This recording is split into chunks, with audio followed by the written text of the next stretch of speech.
হযরত ওমর ফারুক রাদিয়াল্লাহু তাআলা আনহু দেখতে পাইলেন একজন মহিলা, জোয়ান যুবতী, একটা মেয়ে মানুষ, যুবতী একটা মেয়ে, অর্ধরাত্র হয়ে গিয়েছে। কোথায় যাবে, যাওয়ার কোনো জায়গা নাই, তার কাছে কোটি কোটি টাকার স্বর্ণ মুদ্রা। মহিলা ডাক দিয়া বলছে, জোয়ান, আমি অনেক দূরে যেতে চাই, এই রাত্রবেলা কোথায় যাব, রাস্তাঘাট চিনি না, কি করা লাগবে? হযরত ওমর ফারুক রাদিয়াল্লাহু তাআলা আনহু দেখতে পাইলে একটা জওয়ানের সঙ্গে ওই মেয়েটার কথা হয়। ওমর ফারুক রাদিয়াল্লাহু তাআলা আনহু অন্য জায়গায় তাঁবু ফেলে দিলেন, চিন্তা করলেন তিনি খবর নেবেন কি হয়। ওই যুবক ডাক দিয়া বলছে, বোন রে, দেখতে তুমি আমার বোনের মতো, তোমাকে বোন ডাকলাম ভাই হিসাবে, তুমি আমার কাছে রাত্রবেলা থেকে যা রাত্রটা কাটাইয়া দাও, আমি বিশ্বাস করি তোমার কোনো ক্ষতি হবে না। ইসলাম যদি রাষ্ট্রে তৈরি হয়, যা দেখেন কি হয়।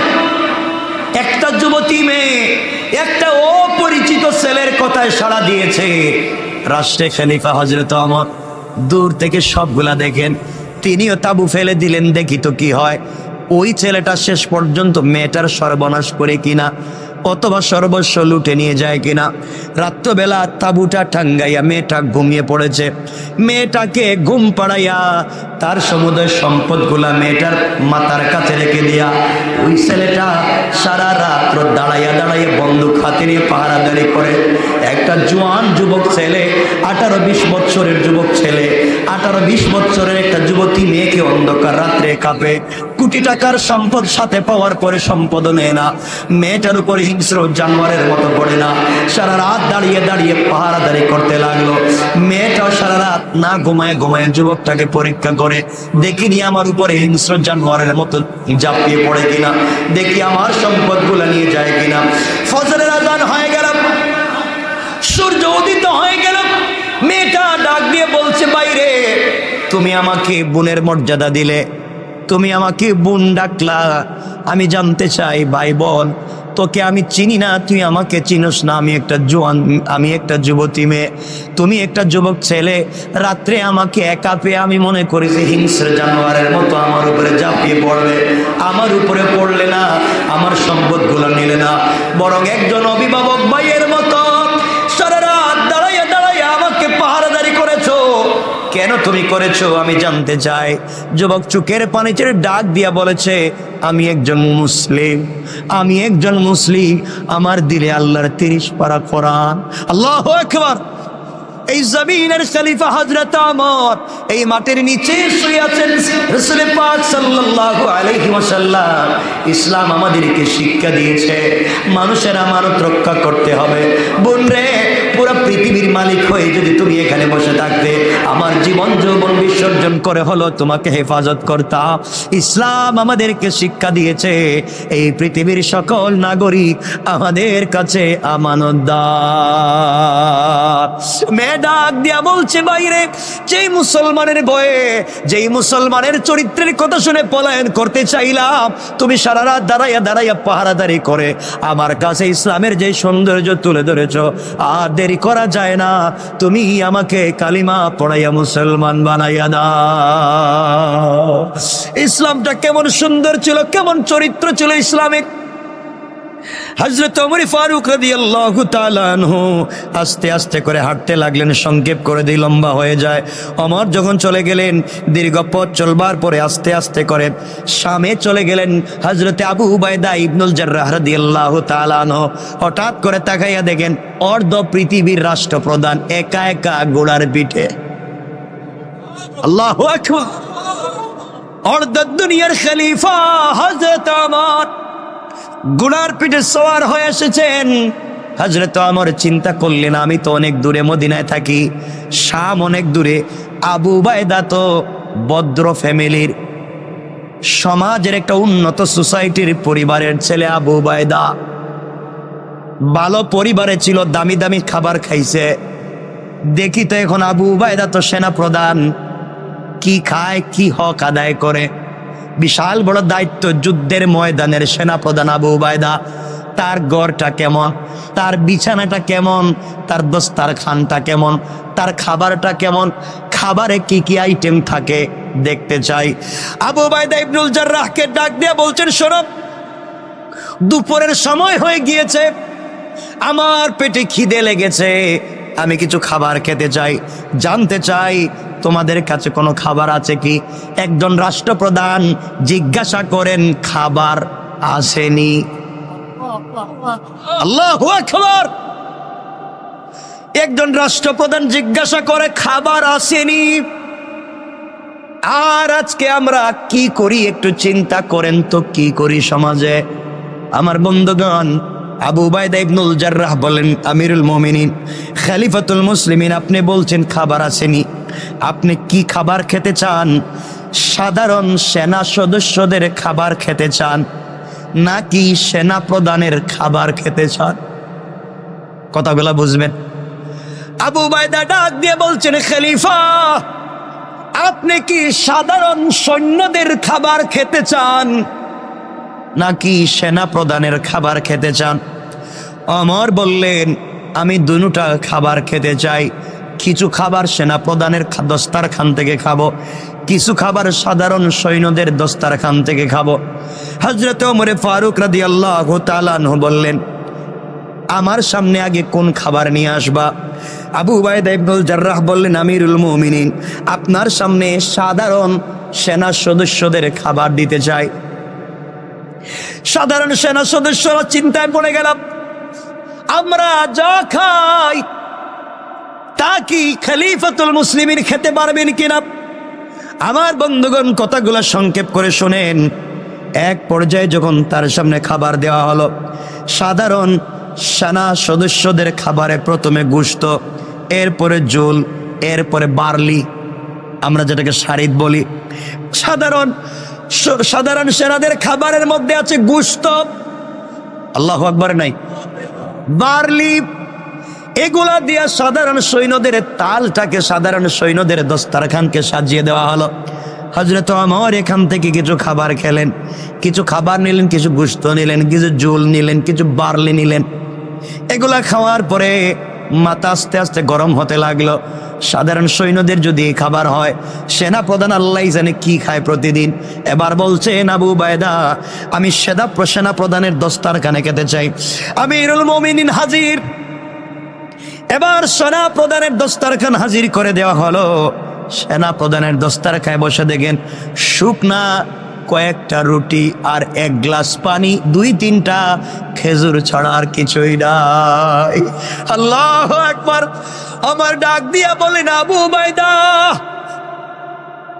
সেনা প্রধানের খাবার কোথায়?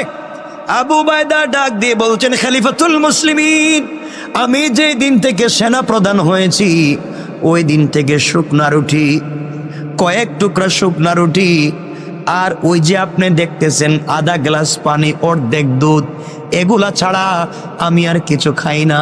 কারণ আল্লাহর কাছে কি জবাব দিব? আমি দায়িত্বশীল হয়েছি, আমি যদি আমানত নষ্ট করে আমি যদি বেশি খাই, আল্লাহর সামনে কি জবাব দিব? এই জন্যে আমি কষ্ট করে সেনা সদস্যদেরকে দামি দামি খাবার খাওয়া।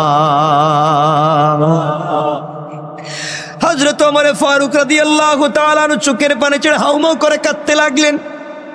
কাঁদতে কাঁদতে বললেন, হে উম্মতের আমিন, হে উম্মতের আমিন, আবু উবাইদা ইবনুল জাররাহ, এই দুনিয়া আমাদেরকে পরিবর্তন করে দিয়েছে। এই দুনিয়ার জৌলস, দুনিয়ার লোভ লালসা আমাদেরকে পরিবর্তন করে দিয়েছে রে আবু উবাইদা। কিন্তু সেনা প্রধান হওয়ার পরেও দুনিয়া তোমাকে পরিবর্তন করতে পারে না। আল্লাহু আকবার! নিজামউদ্দিন আউলিয়া, মস্ত বড় বুজুর্গ, হাজার হাজার মুরিদ আছে, লক্ষ লক্ষ মুরিদ ওনার আছে। দুনিয়ার জমিনে অনেক বড় পাক্কা ব্যক্তি। এইভাবে দিন চলতেছে। ওনার জামানায় একজন বড় বুজুর্গ আলেম ছিলেন। তিনি যেই জমানায় পীর ছিলেন, এই জমানায় একজন বড় আলেম ছিলেন। আলেমের নাম ছিল ফকিহ জিয়াউদ্দিন রাহমাতুল্লাহ আলাইহি। কথাগুলা মনে রাখবেন। নিজামউদ্দিন আউলিয়া যেই সময় বড় আবেদ, ওনার হাজার হাজার মুরিদ আছে। ওই সময় একজন বড় আল্লাহর আলেম ছিলেন দুনিয়ার জমিনে, যার নাম ছিল ফকিহ। জিয়াউদ্দিন রাহমাতুল্লাহ আলাইহি কথাগুলা মনে রাখবেন। ফকিহ জিয়াউদ্দিন সব সময় নিজামউদ্দিনকে বলতেন বেদাতি। কি বলতেন? বেদাতি বলার কারণ হলো নিজামউদ্দিন আউলিয়া, নামাজওয়ালা, রোজাওয়ালা, তাহাজ্জুদওয়ালা, কোরআনওয়ালা, জিকিরওয়ালা, পর্দাওয়ালা, এতে কোনো সন্দেহ নাই। মস্ত বড় আবিদ, তাতে কোনো সন্দেহ নাই। কিন্তু তার মুরিদের একটা কাজ করত, তিনি যেই জায়গায় বসে থাকতেন মুরিদেরা বিভিন্ন সময় তার নাম নিয়ে সামা করত। সামা, সামা বুঝেন তো? এটা বুঝেন না মানে যে ডুল তো বুঝেন, ডুল মানে এক সাইড খোলা এক সাইড বন্ধ, এটাতে তারা সামা করতো, মানে এই যে ডুলে বাড়ি দিত, এগুলা দিয়া দিয়া তারা গান গাইত, জিকির করত। দিল্লির নিজামউদ্দিন আউলিয়া মস্ত বড় আবেদ, নামাজ পড়েন, তাহাজ্জুদ গুজার, এতে কোনো সন্দেহ নাই।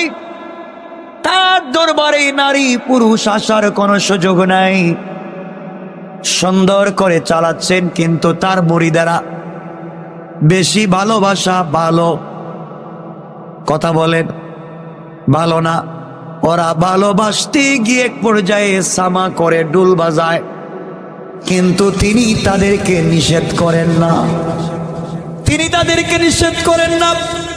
এইভাবে চলতে আছে।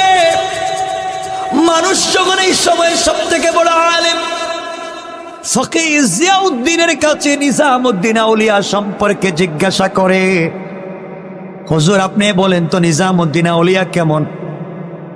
ফকিহ জিয়াউদ্দিন বলেন, নিজামউদ্দিন আউলিয়া ভালো, নামাজ ভালো, রোজা ভালো, জিকির ভালো, পর্দা ভালো, সব ঠিক আছে, কিন্তু তার মুরিদেরা সামা করে তিনি দেখেন, নিষেধ করেন না।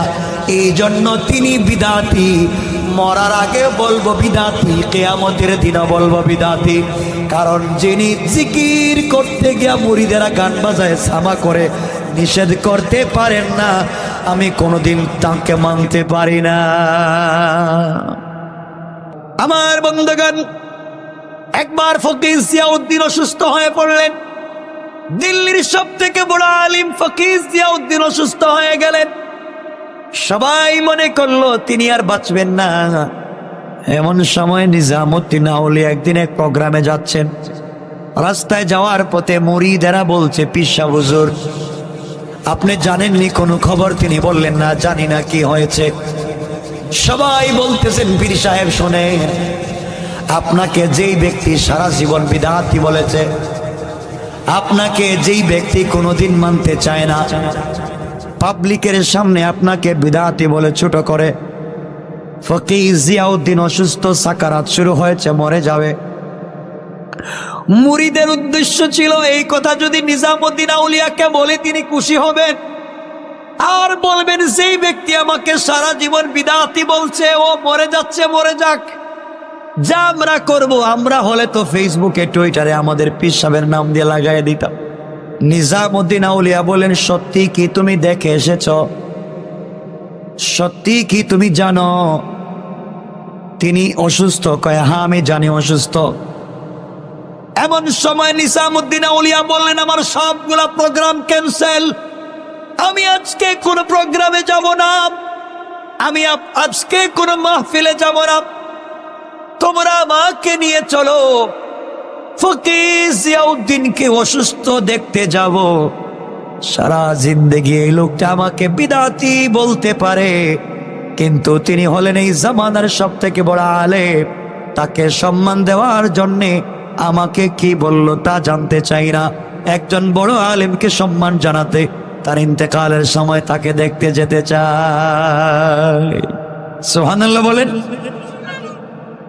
নিজামউদ্দিন আউলিয়া তার মুরিদদেরকে নিয়ে চলতে লাগলেন ফকিহ জিয়াউদ্দিনের বাড়ির দিকে। ফকিহ জিয়াউদ্দিনের বাড়িতে যাওয়ার পরে মেহমান খানায় তিনি বসে পড়লেন। নিজামুদ্দিন আউলিয়া তার খাদেমদেরকে বললেন, খাদেমেরা শোনো, তোমরা ফকির জিয়াউদ্দিনের খাদেমদের সঙ্গে কথা বলো, কথা বলে বলো আমি নিজামুদ্দিন আউলিয়া এসেছি, তার সঙ্গে দেখা করতে চাই, একটু সুযোগ দেওয়া যাবে কিনা। নিজামুদ্দিন আউলিয়ার খাদেম ফকির জিয়াউদ্দিনের খাদেমের সঙ্গে কথা বলে জিয়াউদ্দিনের সামনে পৌঁছে গিয়েছেন। ফকির জিয়াউদ্দিনকে বলছেন, বড় হুজুর, নিজামুদ্দিন আউলিয়া আপনাকে দেখতে এসেছেন, মেহমান খানায় বসে বসে আপনার অনুমতি চাচ্ছেন, আপনি অনুমতি দিলে তিনি আপনার সঙ্গে দেখা করবেন। ফকির জিয়াউদ্দিন শুয়ে আছেন, বসতে পারেন না, দাঁড়াতে পারেন না, এত অসুস্থ। তিনি বললেন, তুমি কে? তোমাকে আমি চিনি না। নিজামুদ্দিন আউলিয়ার খাদেম বলছে, আমি নিজামুদ্দিন আউলিয়ার খাদেম, আমাকে তিনি পাঠিয়েছেন দেখা করার জন্যে, আপনার সঙ্গে কথা বলার জন্য অনুমতি প্রার্থনা করেছেন। ফকির জিয়াউদ্দিন বললেন, তুমি চলে যাও, যে লোকটাকে সারা জীবন বিদআতি বলেছি, আমি হয়তো এখন ইন্তেকাল করব, না হয় কোন সময় মরব জানি না, বিছানায় পড়ে গেছে, উঠতে পারবো না। যে লোকটাকে সারা জীবন বিদআতি বলেছি, আজকে বেদাতি বললাম, আর আমি ইন্তেকালের আগে কোন বিদআতির চেহারা দেখে মরতে চাই না। নিজামুদ্দিন আউলিয়ার খাদেম গরম রাগ হয়ে নিজামুদ্দিন আউলিয়াকে এসে বলছে, হুজুর, বলছিলাম সেই লোকটা আপনাকে দেখতে পারে না, সারা জিন্দেগি আপনাকে দেখতে পারল না, আজও মরার আগে আপনাকে দেখতে পারে না, সারা জীবন আপনাকে বিদআতি বলেছে, আজও বিদআতি বলে, আজকে বলেছে আপনার সব কাজ ভালো, আপনি সামা করলে কেন বাধা দেন না, এই জন্য তিনি আপনার সঙ্গে দেখাও করবেন না, কথা বলবেন না। তিনি চান মরে যেতে পারেন, মরার আগে কোনো বিদআতির সঙ্গে কথা বলবেন না। চলেন আমরা চলে যাই, তার সঙ্গে কথা বলবো না, দেখা করবো না। নিজামুদ্দিন আউলিয়া চোখের পানি ছেড়ে দিলেন, আর খাদেমকে বললেন, ও খাদেম, আবার যাও, গিয়ে কথা বলে দেখ ফকির জিয়াউদ্দিন আমাকে অনুমতি দেয় কিনা। নিজামুদ্দিন আউলিয়ার খাদেম আবার গিয়েছে,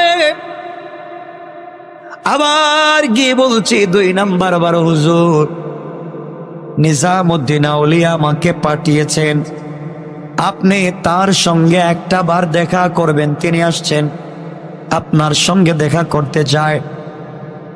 নিজামুদ্দিন আউলিয়া বললেন, একবার বলেছি তার সঙ্গে দেখা করব না, আবারও বললাম দেখা করব না, এখান থেকে চলে যাও। নিজামুদ্দিন আউলিয়ার খাদেম এসে বলছে, হুজুর, 2 নাম্বার বার গিয়েছি, আমাকে তাড়াইয়া দিয়েছে, এখন চলেন তো চলে যাই। নিজামুদ্দিন আউলিয়া বললেন, 2 বার গিয়েছো, তাড়াইয়া দিয়েছে, আরেকটা বার গিয়া দেখো না সুযোগ দেয় কিনা। কত দিল নরম করে ফেললেন, কত ছোট হয়ে গেলেন, আরেকবার গিয়া দেখো দেখা করার সুযোগ দেয় কিনা। খাদেম বলছে, হুজুর, আমি আর যাবই না, 2 বার গিয়েছি, আমাকে বিতাড়িত করে দিয়েছেন, আর যাব না, এখন আমি গিয়ে কি বলবো। নিজামুদ্দিন আউলিয়া বললেন, বাবা যাও, এখন গিয়া তুমি তার কাছে ওই কথা বলবা যে নিজামুদ্দিন আউলিয়া তার জিন্দগিতে যত কোনোভাবে যদি কোনো বিদআত করে থাকে, কোনোভাবে চলার পথে যদি কোনো অন্যায় করে থাকে, আপনার ইন্তেকালের আগে আপনার সঙ্গে দেখা করে তওবা করে বিদআত কাজ ছাড়তে চায়। সুবহানাল্লাহ বলেন, সবগুলা বিদআত কাজ ছেড়ে দিতে চায়, এই জন্য তওবা করবার জন্য আপনার কাছে আসতে চাই। এই কথাটা আপনি তার কাছে জানাইয়া দিবেন, মনে রাখবেন কি বলতে চাই, দেখেন কি সম্মান। নিজামুদ্দিন আউলিয়া ফকির জিয়াউদ্দিনকে কত সম্মান দিলেন। 3 বার যখন পাঠালেন, 3 নাম্বার বার খাদেম যাওয়ার পরে বলছে, হুজুর, এখন আসছি, আপনি একটু দেখা করার সুযোগ দেন। ফকির জিয়াউদ্দিন বললেন, তোমাকে 2 বার বলেছি না আসার জন্য, এখন আসছো কেন? এই সময় নিজামুদ্দিন আউলিয়ার খাদেম বলছে, হুজুর, এখন আপনার কাছে নিজামুদ্দিন আউলিয়া আমাকে পাঠিয়েছে, জীবনে চলার পথে যদি কোনো বিদআত করে থাকেন, তাওবা করার জন্য আসতে চান, আপনি যদি একটা সুযোগ দেন। এই কথা শুধু বলেছেন। ফকির জিয়াউদ্দিন বললেন, কারা আছো আমাকে কষ্ট করে বসাইয়া দাও, আমাকে একটু বসাও। ফকির জিয়াউদ্দিন বসলেন। এবার নিজামুদ্দিন আউলিয়ার খাদেমকে বলছেন, সত্য কথা বলো, সত্য কথা বলো। সত্যি কি নিজামুদ্দিন আউলিয়া ভুল বুঝতে পেরে বিদআত থেকে বাঁচবার জন্য আসতেছেন? বলে হ্যাঁ। ফকির জিয়াউদ্দিন তার খাদেমকে বললে, খাদেম তুমি আমার ঘরে যাও। নিজামুদ্দিন আউলিয়া যদি তার সবগুলা অন্যায় থেকে নিজেকে বাঁচাবার জন্য আমার কাছে আসে তওবা করবার জন্যে, আমি ফকির জিয়াউদ্দিনও তাকে বিশ্বের সব থেকে বেশি সম্মান দিতে চাই, আমিও তাকে সম্মান দিতে চাই। তুমি আমার ঘরে যাও, আমার হোয়াইট শোকেসের ভিতরে জীবনে পাওয়া আমার যতগুলা মাথার পাগড়ি আছে, সম্মান হিসাবে পৃথিবীর যত জায়গায় গিয়েছি, যত জায়গায় আমি সম্মান হিসাবে মাথায় পাগড়ি পেয়েছি, সবগুলা পাগড়ি তোমরা এই মুহূর্তে আমার সামনে নিয়ে আসো। আর একটা পাগড়িকে আরেকটা পাগড়ির সঙ্গে জয়েন্ট লাগাইয়া নিজামুদ্দিন আউলিয়া যে রুমে বসে আছেন ওই রুম থেকে মাটির মধ্যে বিছাইয়া আমার রুম পর্যন্ত নিয়ে আসো। নিজামুদ্দিন আউলিয়া আমার কাছে আসতে চায়, সে যেন মাটিতে হেঁটে না আসে, তার জুতা সহ যেন আমার পাগড়ির উপর দিয়া হেঁটে হেঁটে আমার রুমে চলে আসে। কোন সুবহানাল্লাহ। একটু আগে কত গরম ছিলেন না, কত রাগ করেছেন, দেখাই করবেন না। কিন্তু একজন মানুষ যখন বলছে আমি তওবা করতে চাই, একজন আলেম নিজের মাথার পাগড়ি তার জন্য বিছাইয়া দিয়ে। আমার বন্ধুগণ, এক পর্যায়ে ফকির জিয়াউদ্দিনের সবগুলা পাগড়ি যখন বিছাইয়া দেওয়া হলো নিজামুদ্দিন আউলিয়ার রুম পর্যন্ত, আর বলা হলো নিজামুদ্দিন আউলিয়া আপনি ফকির জিয়াউদ্দিনের পাগড়ির উপর দিয়ে হেঁটে হেঁটে যান। নিজামুদ্দিন আউলিয়া জুতা খুললেন আর বললেন আমি পাগড়ির উপর দিয়ে হাঁটবো। একজন আলেমের মাথায় পাগড়ি ছিল, ওই পাগড়ির উপর দিয়ে আমি হাঁটবো। তিনি বলেছেন হেঁটে যাওয়ার জন্যে, পাগড়ির উপর দিয়ে হাঁটলেন না, পাগড়ি গুলাকে মাটি থেকে উঠাতে লাগলেন আর নিজের মাথায় পেঁচাতে লাগলেন। আর বললেন ফকির জিয়াউদ্দিন যেই পাগড়ি মাটিতে বিছাইয়া দিয়েছেন, আমি ওই পাগড়িটা মাথায় পেঁচাইয়া নিলাম।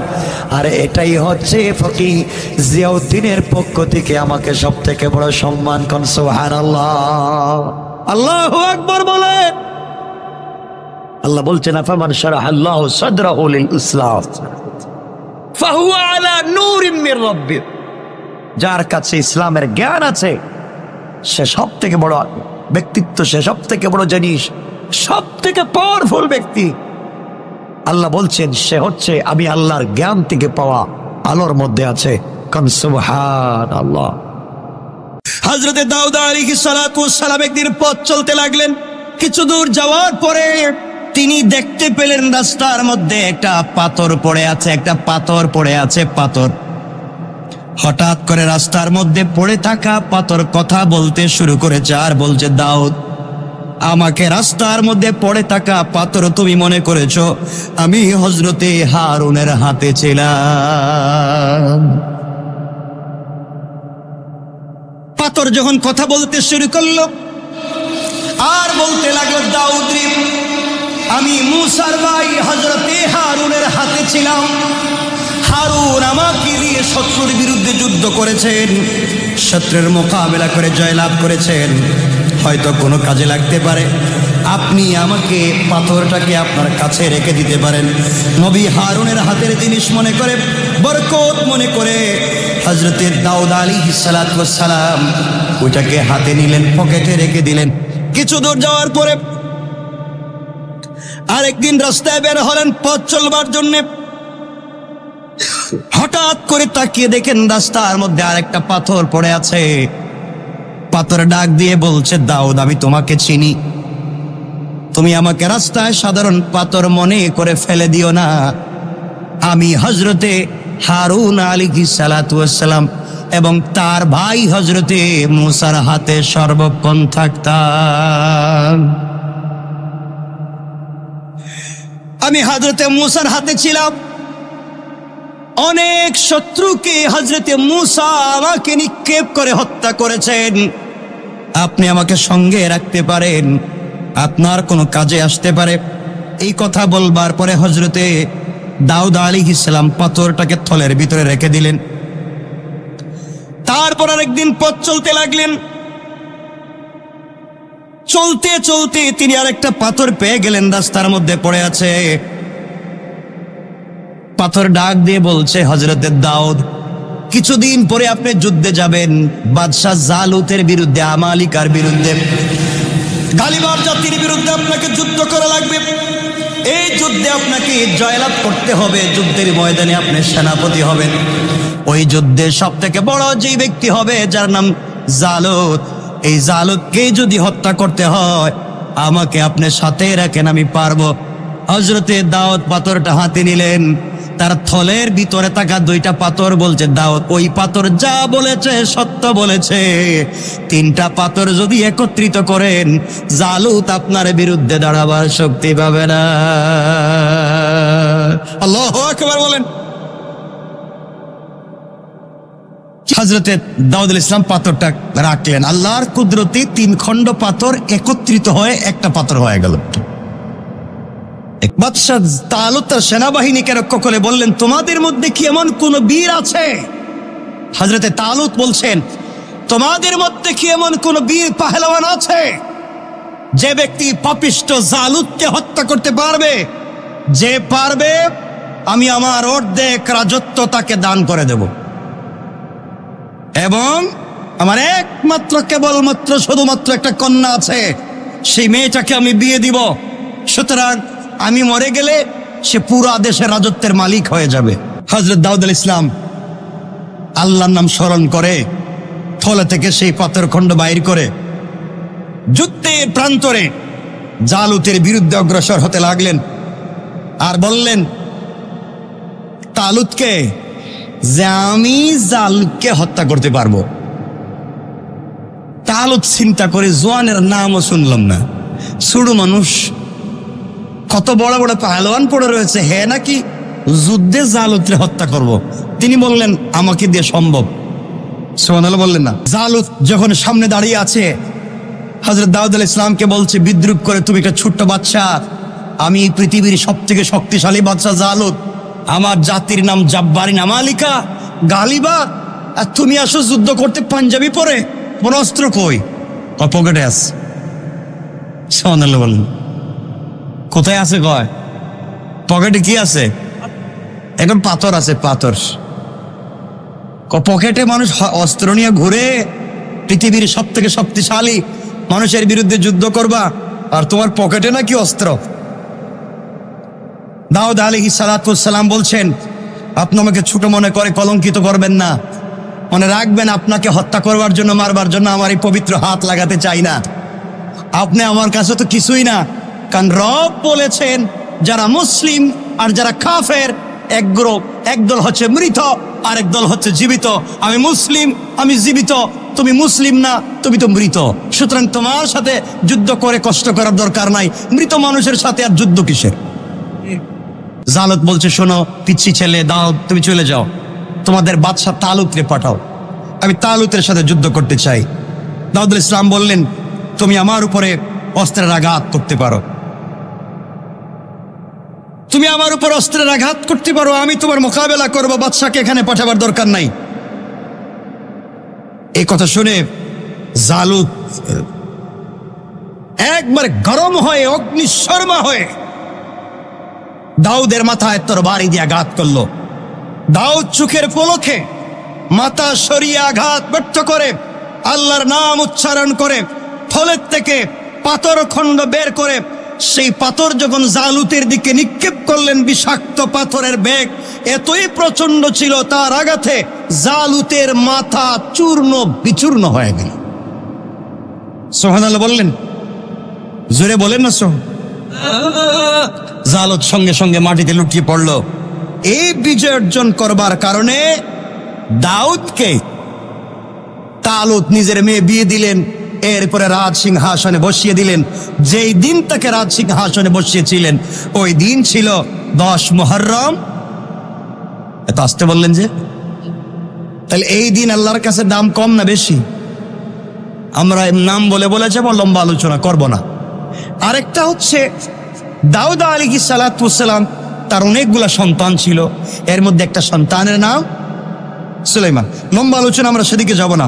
হযরত সুলাইমান আলাইহিস সালাতু ওয়াস সালাম হারানো রাজ্য যেদিন ফিরে পেয়েছেন, হযরত সুলাইমান ইসলাম রাজ্য হারিয়েছিলেন কি হারান নাই?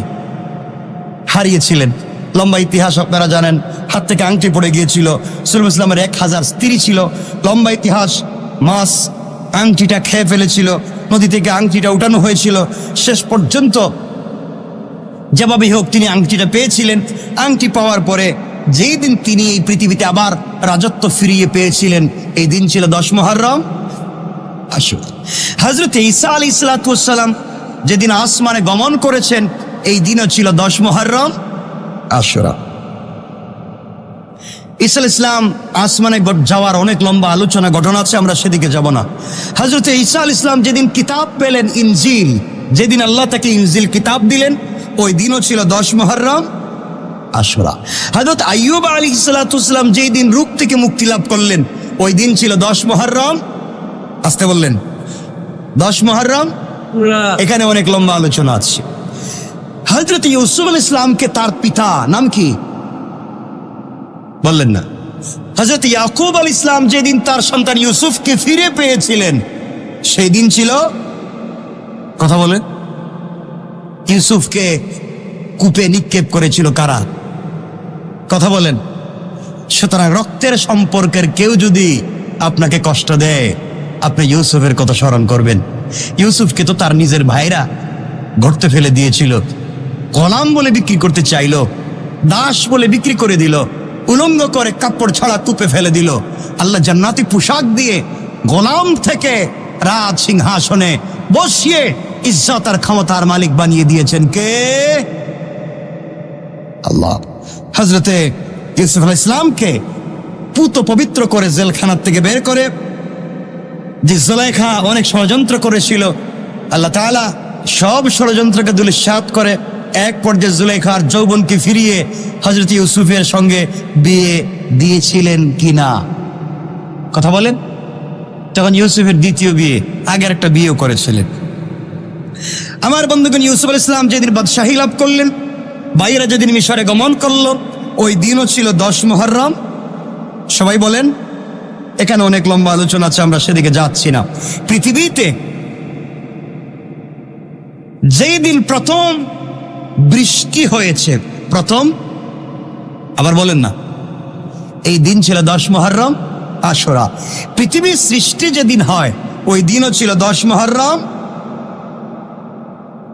তাহলে এই 10 মুহররমের আল্লাহর কাছে গুরুত্ব কম না বেশি? কিয়ামত যেদিন সংগঠিত হবে, পৃথিবী যেদিন ধ্বংস হবে, ওই দিনও 10 মুহররম আশুরা। হযরতে নবীজির কলিজার টুকরা হযরতে কি নাম, হযরতে হুসাইন রাদিয়াল্লাহু তাআলা যেদিন কারবালার প্রান্তরে শহীদ হন, ওই দিন ছিল, কথা বলছেন। এতগুলো ঘটনা ঘটবার পরেও শুধু হুসাইন রাদিয়াল্লাহু তাআলার কারণে এই দিন সম্মানী না এই দিন আগে সম্মানী? কথা বলেন। আমরা হুসাইনকে কলিজাত থেকে ভালোবাসি। আমার মনে হয় না আমাদের চাইতে হযরত হুসাইন রাদিয়াল্লাহু তাআলাকে কেউ বেশি ভালোবাসে। আমরা হুসাইনকে ভালোবাসি, তার আদর্শ লালন করতে চাই। তিনি এমন ছিলেন, সত্যের জন্য জীবন দিয়েছেন, সত্যের জন্য জীবন দিয়েছেন, আর বলেছেন যে চেয়ারে আমার কলিজার টুকরা নানা বসেছেন, আমার চাচা আবু বকর ওমর বসেছেন, উসমান বসেছেন, আমার কলিজার টুকরা বাবা বসেছেন, আমি হুসাইন বসে বেঁচে থাকতে ওই চেয়ারে ইয়াজিদের মতো অহংকারী কাউকে দেখতে চাই না। তিনি তার আদর্শ বাস্তবায়ন করেছেন, জীবন দিতে চাই, কিন্তু এই গুরুত্বপূর্ণ পবিত্র চেয়ারে আমি একজন অসামঞ্জস্যপূর্ণ ভারসাম্যহীন একজন ব্যক্তিকে আমি দেখতে চাই না। জীবন দিয়েছেন, অস্তিত্ব বিনাশ করেছেন, জীবন যৌবন ধ্বংস করে দিয়েছেন, এরপরও এই চেয়ারের সম্মান রেখে দিয়েছেন। শেষ পর্যন্ত একা ওবাইদুল্লাহ বিন জিয়াদ এবং তার সৈন্যবাহিনীর বিরুদ্ধে যুদ্ধ করে যখন তিনি ফোরাতের তীরকে খালি করে আসর আর মাগরিবের মধ্যখান সময়ে ফোরাত নদীতে নেমেছিলেন দুলদুলকে ছেড়ে দিয়ে পানি পান করবার জন্য মুষ্টিবদ্ধ করে হাতের অঞ্জলি ভরে যখন মুখের কাছে পানি এনেছিলেন পান করার জন্য, তখন তার কলিজায় মনে পড়েছে, আমার পরিবারের একটা মানুষ পানি পান করতে পারলো না, আমার কলিজার টুকরা সন্তান পানি পান করতে পারেনি, সবাই শহীদ হয়েছে পানি পানি করে। আমি হুসাইন আজকে সবার মতো হারামি করে আমি একা পানি পান করে বেঁচে থাকতে চাই না। হাত থেকে পানি ছেড়ে দিলেন। তাকেই বলে ভালোবাসা, তাকেই বলে পরিবারের একচ্ছত্র বন্ধন। আজকে আমরা বন্ধু বান্ধব নিয়ে সমাজে চলি, কিন্তু বিপদ পড়লে কাউকে খুঁজে পাবো না। হযরত হুসাইন তা করেননি। সমাজকে বুঝিয়ে দিয়েছেন সমাজকে বন্ধন অটুট রাখতে হলে কেমনে চলতে হয়। আমরা হুসাইনকে কলিজাত থেকে ভালোবাসি, তার আদর্শ আমরা সমাজে বাস্তবায়ন করতে চাই। হযরত হুসাইন শহীদ হয়েছেন এই কথা স্মরণ করে কেউ যদি শরীরে আঘাত করে কাটাকাটি করে রক্ত ঝরায় হুসাইনের ভালোবাসায়, তাহলে হাসানকেও এতটুকুন ভালোবাসতে হবে। হযরত হুসাইনকে যেভাবে ভালোবাসতে শিখেছেন শরীরে আঘাত করে রক্ত ঝরিয়ে, হযরত হাসানকে কেন ভালোবাসেন না? হযরত হাসান তো শহীদ হয়েছেন। হাসান হুসাইনের ভালোবাসায় শরীর থেকে যদি রক্ত ঝরাতে হয়, তাহলে হাসানের ভালোবাসায় কি করা লাগবে? বিষ পান করা লাগবে। কারণ হযরত হাসানকে শহীদ করা হয়েছে বিষ প্রয়োগের মাধ্যমে। কথা কি বুঝতে পেরেছেন? আমরা ভারসাম্য রক্ষা করতে চাই, আমরা আহলে বায়াতকে কলিজাত থেকে ভালোবাসতে চাই, হাসান হুসাইনকে কলিজাত থেকে ভালোবাসতে চাই। তাদের আদর্শ এই পৃথিবীতে বেঁচে থাকুক। আমরা চাই কি চাই না? সবাই বলেন চাই কি চাই না? চাই। আল্লাহ আমাদেরকে কবুল করে, বলেন আমিন। তো এই পৃথিবীতে কিয়ামত সংঘটিত হবে যেদিন, আল্লাহ বলছেন ইয়াউমা ইউনফাখু ফিস-সূর। আল্লাহ রাব্বুল ইজ্জত ওয়াল জালাল বলছেন যেদিন সিংহায় ফুঁক দেওয়া হবে, জুমাবার হবে, আসর আর মাগরিবের মধ্যখান হবে, ওই দিনও থাকবে 10 মুহররম। তো এই দিনের দাম আল্লাহর কাছে কম না বেশি? এই দিন ভাঙ্গা গড়ার দিন। এই দিনে আল্লাহ তাআলা এই পৃথিবীতে অনেক কিছু ভেঙে দিয়েছেন, অনেক কিছুকে সংগঠিত করেছেন। সুতরাং একটা কথা মনে রাখবেন, যারা কষ্টের মধ্যেও ধৈর্য এবং নিষ্ঠার সঙ্গে চেষ্টা করে যায়। কোরআনে কারীমের সূরা আল বাকারা 2 নম্বর সূরা, সূরা আল বাকারার 155 নম্বর আয়াত খুলে দেখবেন, ওয়ালা নাবলুওয়ান্নাকুম বিশাইইম মিনাল খাউফি ওয়াল জু। আয়াত পড়বেন আর দেখবেন আল্লাহ বলছেন যারা কষ্টের মধ্যে ধৈর্য ধারণ করে নিষ্ঠার সঙ্গে সৎ পথে চলতে পারে, আল্লাহ বলছেন তাদেরকে সুসংবাদ দাও, কেউ না থাকলেও আমি রব তাদের সঙ্গে আছি। আল্লাহু আকবার বলেন। কেউ না থাকলে আছেন কে? আওয়াজ করে বলেন কে? এজন্যে মনে রাখবেন, আমাদের যদি কেউ না থাকে আমাদের সাথে থাকবেন কে? আল্লাহ থাকবেন। আসুন আমরা কথাকে সংক্ষেপ করে সামনের দিকে নিয়ে যাই, লম্বা করতে চাই না। আমি আপনাদের কাছে শর্ট করে আজকে যে কথাগুলো বলতে চাই, মনে রাখবেন, মানুষ, ভালো মানুষ পৃথিবীতে পেতে হলে আপনারা মোটামুটি 8-10টা 12টা গুণ আছে, গুণগুলা মানুষের ভিতরে পাইলে মনে করবেন সে পৃথিবীতে একজন ভালো মানুষ।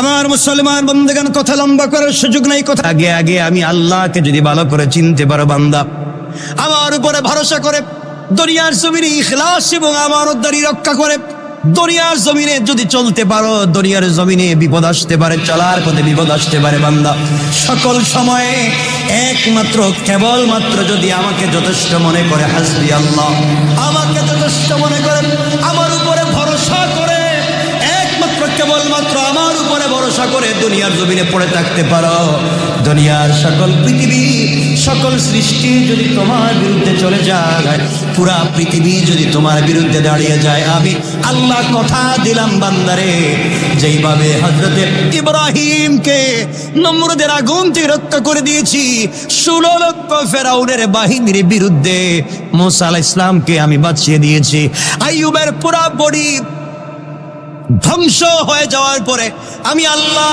যেভাবে তাকে পুনর্জীবন দান করেছি, আমি যেভাবে ইউনুসকে অন্ধকার থেকে বের করে আবার দুনিয়ার জমিনে সম্মানিত করেছি, বান্দা শুধু একটা বার বলো, দুনিয়ার জমিনে একমাত্র কেবলমাত্র আল্লাহ তুমি যথেষ্ট, আর কিছু লাগবে না। আমি আল্লাহ কথা দিলাম বান্দারে, 19 জন ফেরেশতা দিয়া দুনিয়ার জমিনে তোমাকে হেফাজতের জিম্মাদার স্বয়ং আমি আল্লাহ হয়ে গেলাম।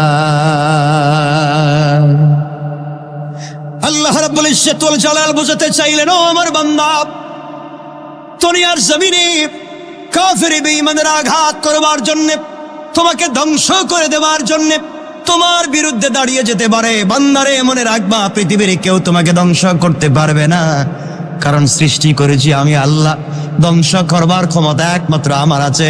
সুতরাং বান্দা, দিন শেষে তুমি আমার হয়ে যাও, তুমি আমার হয়ে যাও, আমি আল্লাহ তাআলা দুনিয়ার সব কিছুকে তোমার বানিয়ে দিতে পারে। কোন সুবহানাল্লাহ, আল্লাহু আকবার বলেন।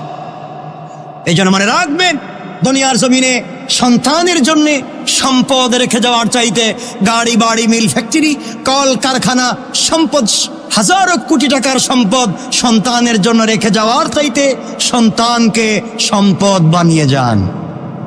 কথা কি বুঝতে পেরেছে? সন্তানের জন্য সম্পদ রেখে যাওয়ার চাইতে সন্তানকে সম্পদ বানিয়ে যান, দুনিয়া এবং আখিরাত কামিয়াব হয়ে যাবে। ঠিক কিনা বলে? পারবো তো ইনশাআল্লাহ?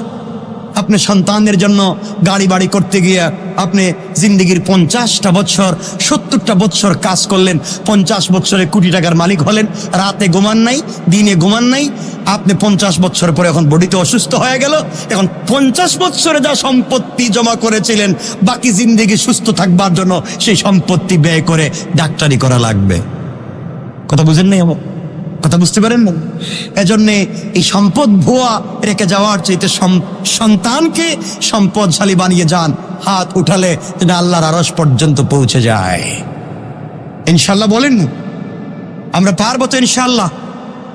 আমার জন্য দোয়া করবেন, আমিও যেন পারি, আমিও যেন এই পৃথিবীতে ব্যর্থ কোনো পিতা হতে না পারি, ব্যর্থ কোনো সন্তান হয়ে না যায়, আমরাও যেন বাবাদের চক্ষু শীতলকারী হতে পারি, কিয়ামতের দিনে বাবা মায়ের নাজাতের কারণ হতে পারি।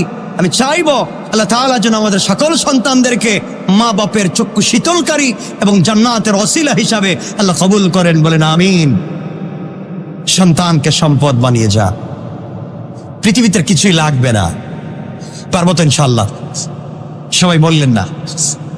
আপনারা চিন্তা করেছেন সন্তানকে MBBS, FRCS, FCPS, ব্যারিস্টার, উকিল, জজ, মুক্তার, ইঞ্জিনিয়ার, আমাকে বানান, আপত্তি নেই, সব বানান।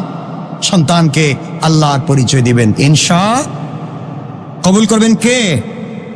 আল্লাহ কবুল করবেন। আমি যে কথা বলতে চাইলাম, এই পৃথিবীতে আমরা বেশি দিন থাকবো না, আজ না হয় কাল চলে যাব। যে কথাগুলো বলতে চাইলাম, রাসূল পাক সাল্লাল্লাহু আলাইহি ওয়াসাল্লাম বলেছেন 12 গ্রুপ মানুষ। কত গ্রুপ? সবাই বললেন না, মনে থাকবে তো? 12 দল মানুষ আল্লাহর কাছে সব থেকে দামি। কত দল? আবার বলেন না। নম্বর 1, আল্লাহ রাসূল বলেছেন, বুখারীর হাদিস 5027 নম্বর হাদিস, রাসূল সাল্লাল্লাহু আলাইহি ওয়াসাল্লাম বলেছেন, খায়রুকুম মান তাআল্লামাল কুরআনা ওয়া আল্লামা, তোমাদের মধ্যে সর্বোত্তম ওই ব্যক্তি যিনি যে কোরআন শিখে এবং অন্যকে কোরআন শিখায়, আল্লাহর কাছে সব থেকে দাম তার বেশি। একটু আস্তে হয়ে গেল মনে। তাহলে 12 গ্রুপ মানুষ কার কাছে দামি? এর মধ্যে 1 নম্বর, যারা কোরআন শিখে এবং কোরআন শিখায়। এখন আপনারা কারা কারা কোরআন শিখান? হাত তোলেন তো দেখি। কোরআন শিখান, কোরআন শিখান, কোরআন শিখান আছেন কেউ? নাই। তাহলে আপনারা সর্বোত্তম ব্যক্তি হওয়ার মধ্যে যারা কোরআন শিখায় নাই। আল্লাহ বলছেন যারা কোরআন শিখে। আপনারা কি কোরআন শিখেন? কথা বলছেন না। আপনাদেরকে হাতে অসুবিধা আছে? আমি এখানে কি করতেছি? কোরআন শিখাচ্ছি। আমি বলছি আর আপনারা শুনছেন, তাহলে আমি শিখাচ্ছি আর আপনারা শিখছেন। তাহলে আল্লাহ রাসূল বলেছেন, খায়রুকুম মান তাআল্লামাল কুরআনা ওয়া আল্লামা, যারা শিখে এবং শিখায় তারা উত্তম। তাহলে আমি এখানে কি শিখাইতেছি আর আপনারা কি শিখতেছেন? তাহলে উত্তম কারা?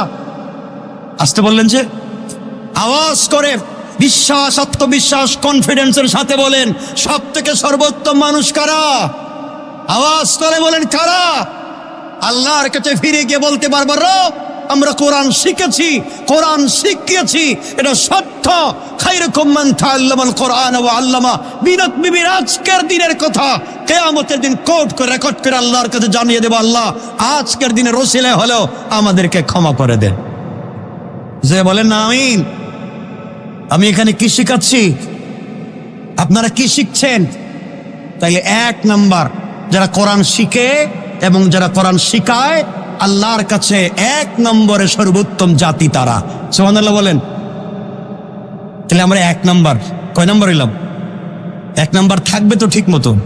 তাফসির তো বহুত করি, কিছুই মনে থাকে না, দীর্ঘ 8 বছরই তাফসির করলেন। তাহলে আজকের কথাটুকু মনে রাখবেন, ইনশাআল্লাহ 1 নাম্বার। 2 নাম্বার, বুখারী শরীফের 6035 নম্বর হাদিসে রাসূল সাল্লাল্লাহু আলাইহি ওয়াসাল্লাম বলেছেন, ইন্না খিয়ারাকুম আহাসিনুকুম আখলাকা। নিশ্চয় তোমাদের মধ্যে সর্বশ্রেষ্ঠ ওই ব্যক্তি যে তোমাদের মধ্যে সর্বোত্তম আচরণের অধিকারী, যার আচরণ সব থেকে শ্রেষ্ঠ, যার আচরণ সব থেকে ভালো, যার ব্যবহার সব থেকে ভালো, আল্লাহর কাছে সব থেকে দামি। সুবহানাল্লাহ বলতে পারলেন?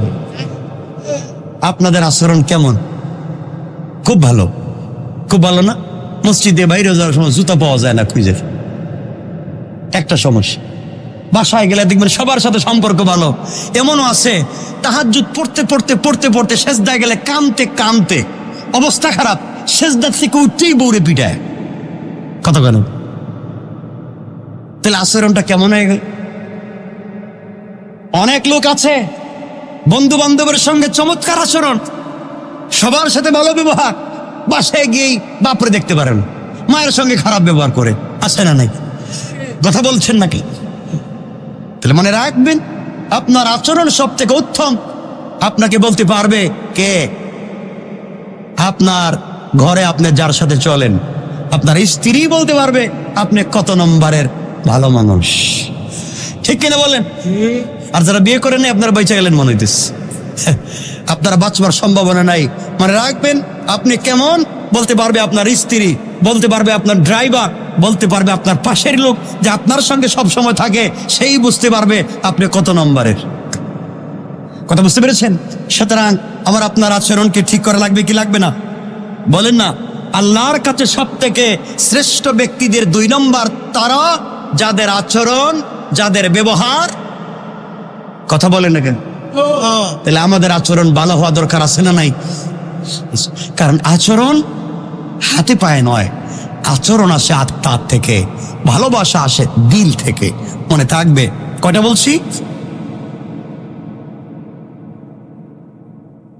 3 নম্বর রাসূল পাক সাল্লাল্লাহু আলাইহি ওয়াসাল্লাম বলেছেন, হাদিস হচ্ছে বুখারীর 2305 নম্বর হাদিস।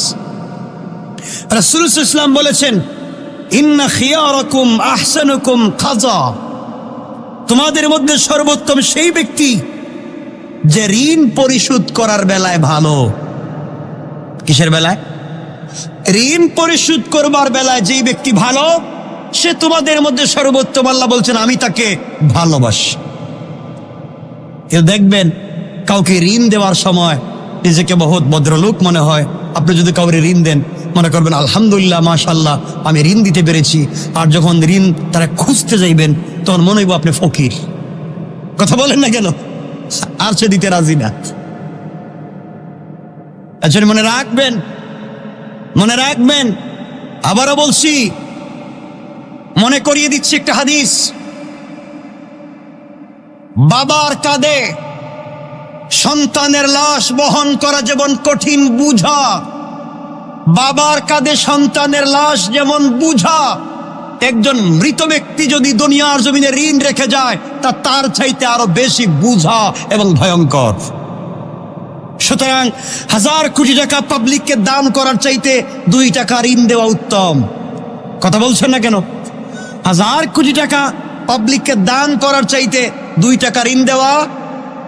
মানে থাকবে তো ইনশাল্লাহ? আমার কাছে কেউ টাকা পয়সা পাননি, এখানে কেউ আসেন, কেউ পাইনি আমার কাছে।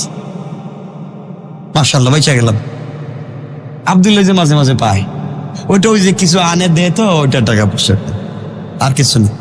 আপনারা কেউ আমার লেনদেন নাই তো আমি বাইচা গেলাম। আল্লাহর কাছে বলবো, আল্লাহ এখানে ছিলাম, আমার সাথে কোনো লেনদেনের নাই, আল্লাহ আমাকে হেফাজত করুক, আপনাদেরকে হেফাজত করুক, আমিন বলেন। বাবা মনে থাকবে তো 3 নাম্বার ভালো মানুষের পরিচয় কি? যে ঋণ দিতে সব থেকে বেশি ভালো মানুষ সে, যে ঋণ পরিশোধের বেলায় ভালো, যে কথা দেয় কথা মতো দিয়া দেয়। কথা মতো, আপনারা কি মনে করেন কাউরে ঋণ দিলে কথা মতো পাওয়া যায়? মাঝে মাঝে পাওয়া যায়। আর আমি এমনও জানি, এমনও লোক আছে ঋণ দেওয়ার পরও আপনি কোন দিন দিচ্ছেন, আমি তো উল্টা আপনার কাছে পাই। চিন্তা করছেন কত বড় গজব। হে ঋণ আপনার কাছ থেকে নিছে, মানে আপনি তারা চেকে, সে আপনার কাছে বলছে ভাই আমার 5 লাখ টাকা দেন, আপনি চেকে লেখা দিলেন 5 লাখ টাকা নিয়ে নাও। সে ওই 5 লাখ টাকা উঠাইয়া আপনার বিরুদ্ধে মামলা করে দিয়েছে। লোকটার কাছে 10 লাখ টাকা পাই, অমুক দিন আমার 5 লাখ টাকা চেকে দিয়েছে আর 5 লাখ বাকি আছে। আপনি বলেন বিপদে পড়লাম, ঋণ চাইলো আমারে দিলাম আমি, এখন উল্টা আমার কাছে পায়। এমন বুজুর্গ আল্লাহর ওলির সমাজে অভাব নাই। কথা বলছেন না কেন? যারা এই সমাজে মানুষের আমানত মেরে খায়, গ্রামগঞ্জে গেলে দেখবেন সব খারাপ না, কিছু ভালো মুরব্বীও আছে, এমন খারাপের জাত মুরব্বী আছে। পঞ্চায়েতের জমা টাকা, আমানতের টাকা, 2 গ্রুপের মারামারির জমা টাকা, আমানতের টাকা সব খাইয়া, জিন্দেগির মতো সব খেয়ে এরপরে মানুষের সাথে 6-9 করে, আছে না নাই? এগুলো জানেন? এগুলো কি কথা বলেন? এগুলো আছে না নাই সমাজে? আমানতের টাকা মাইরা খায়, আমানতের টাকা। পাবলিক আমানত রাখছে, মাইরা খেয়ে ফেলাইছে। ভাই ভাইয়ের কাছে ঋণ টাকা রাখছে, মেরে খেয়ে ফেলছে। একজন জায়গা রেখে গেছিল, মরার সময় ছোট ছোট বাচ্চা হে তার নামে সব করে ফেলাইছে। এগুলা নাই? আচ্ছা, বদদুয়া দেন এদেরকে, বদদুয়া দিয়েন আল্লাহ যেন এদেরকে ধ্বংস করে দেয়। আসতে বললেন, বুঝলাম না কিছু, ঘটনা কি তা? এদেরকে ধ্বংস করে দিক আল্লাহ, এদের বাইচে থেকে কোনো লাভ নাই। 4 নাম্বার আল্লাহর তিরমিজির হাদিস 2263 নম্বর হাদিস এবং 2432 নম্বর হাদিস। রাসূল সাল্লাল্লাহু আলাইহি ওয়াসাল্লাম বলেছেন, তোমাদের মধ্যে সর্বোত্তম ওই ব্যক্তি যার কাছ থেকে সবাই কল্যাণ আশা করে, যার কাছ থেকে মানুষ অনিষ্ট আশা করে না। মানুষ আল্লাহর কাছে ওই ব্যক্তি সব থেকে দামি যার কাছ থেকে মানুষ সব সময় ভালোই আশা করে, সে কোনো সময় মানুষের ক্ষতি করে না। এমন মানুষ আছে না নাই সমাজে? আচ্ছা, কোনো সময় মানুষের ক্ষতি করে না। কয়টা বলছি? 5 নম্বর রাসূল বলেছেন, সহিহ ইবনে হিব্বানের হাদিস 4177 নম্বর হাদিস। রাসূল সাল্লাল্লাহু আলাইহি ওয়াসাল্লাম বলেছেন, তোমাদের মধ্যে সর্বোত্তম ওই ব্যক্তি যে তার পরিবারের কাছে ভালো। যে তার,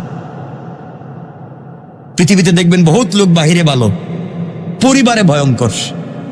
কথা বলছেন নাকি? আছে না এগুলা? বউ সারাদিন আল্লাহর কাছে দোয়া করে, আল্লাহ এই জালিমটা ঘরে না আসলেই চলে, বাইরে আছে ভালোই আছে, ঘরে আইলেই তো সমস্যা। এমন আছে না নাই? আচ্ছা, বহুত সন্তান আছে, সন্তান বাহিরে থাকলে মা বাবার কষ্ট হওয়ার কথা, বহুত মা বাপ দোয়া করে, আল্লাহ ঘরে আসার দরকার নয়, সারাদিন বাইরে থাকুক, ঘরে আসলেই বেজাল, মারামারি, চিল্লাচিল্লি, কাটাকাটি। আছে না নাই এমন সন্তান? রাসূল সাল্লাল্লাহু আলাইহি ওয়াসাল্লাম বলেছেন, ওই ব্যক্তি আল্লাহর কাছে সব থেকে বেশি দামি যে কোথায় ভালো?